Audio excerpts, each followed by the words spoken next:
Hello मित्रों, नमस्कार, प्रणाम। कैसे हैं आप सब?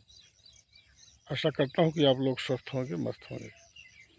मित्रों, आइए आज हम आपको बहुत ही सुंदर चीज़ बताने चल रहे हैं। तो आप पहले यदि हमारे चैनल पर आए हैं तो हमारे चैनल को सब्सक्राइब करें, लाइक करें, कमेंट करें। मित्रों, आजकल आप देख रहे होंगे त्रिस्तरीय पंचायत चुनावों में उपचुनाव हो रहे हैं। उपचुनाव क्यों होते हैं, कैसे होते हैं?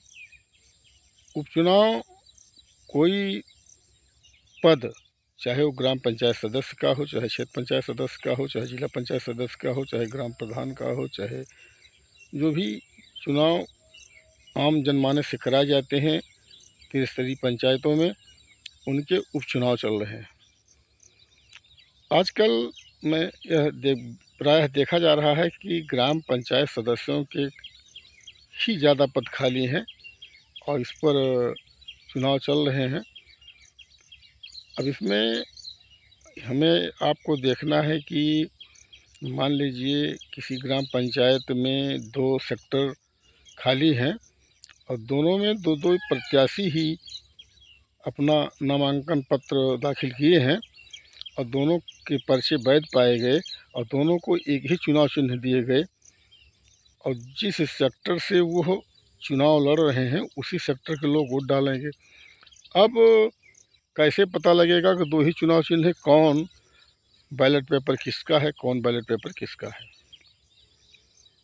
मित्रों, यह व्यवस्था ऐसी की जाती है कि मान लीजिए बैलेट पेपर नंबर 1 से बैलेट पेपर नंबर 85 तक सेक्टर नंबर 4 में दिया गया और बैलेट पेपर नंबर 86 से बैलेट पेपर नंबर 70 तक 170 तक दूसरे सेक्टर को दिया गया।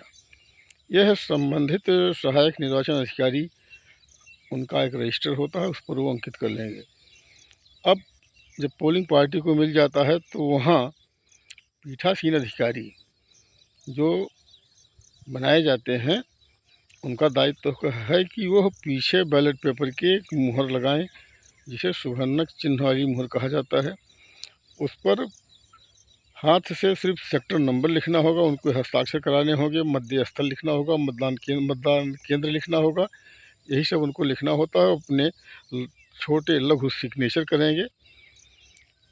अब मान लीजिए बैलेट पेपर क्रम संख्या 1 से 85 तक सेक्टर नंबर 4 के लिए है। अगर सेक्टर नंबर 4 के जितने भी मतदाता आएंगे उन्हें 1 नंबर से 85 नंबर तक का जो बैलेट पेपर है यही दिया जाएगा। और 86 से जो 70 तक, मान लीजिए सेक्टर नंबर 7 में चुनाव हो रहा है, तो 86 से 170 तक के बैलेट पेपर जो दिए गए हैं, यह सेक्टर नंबर 7 के लोगों को दिए जाएंगे। मान लीजिए पीठासीन अधिकारी महोदय से गलती हो गई कि उन्होंने सुभन्नक चिन्ह वाली मुहर तो लगाया, लेकिन उस पर वार्ड लिखना भूल गए। 2 ही मतपत्र में 2 ही चुनाव चिन्ह हैं। अब आप कैसे देखेंगे कि कौन सा बैलेट पेपर किस सेक्टर का है? तो साथियों, इसके लिए संबंधित सहायक निर्वाचन अधिकारी के पास जो रजिस्टर तैयार किया जाता है, उसमें क्रम संख्या लिखा होता है, किस क्रम से किस क्रम तक किस सेक्टर के लिए जारी किया गया है। तो आप उसको वहाँ वो लोग देखते हैं। उसके बाद सेक्टर नंबर मान लीजिए 4 में लिखा तो नहीं, लेकिन 1 नंबर से 85 नंबर तक जितने बैलेट पेपर होंगे वो सेक्टर नंबर 4 का हो जाएगा। और सेक्टर नंबर 86 सीरियल नंबर 86 से 170 तक जो भी बैलेट पेपर हैं वह 7 नंबर का हो जाएगा। इस प्रकार से आप लोग शुचिता बनाते हुए अपना मतदान कराकर मतगणना तक पहुँचें। इस पर विशेष ध्यान दें। यह आप लोगों की जानकारी के लिए है। मुझे बहुत कुछ जानकारी नहीं है, लेकिन जितनी जानकारी थी मैंने कहा यह शेयर करना आवश्यक है। बहुत बहुत धन्यवाद। इसके बाद फिर हम अपने अगले वीडियो में आपको और कुछ बताएंगे। बहुत बहुत धन्यवाद।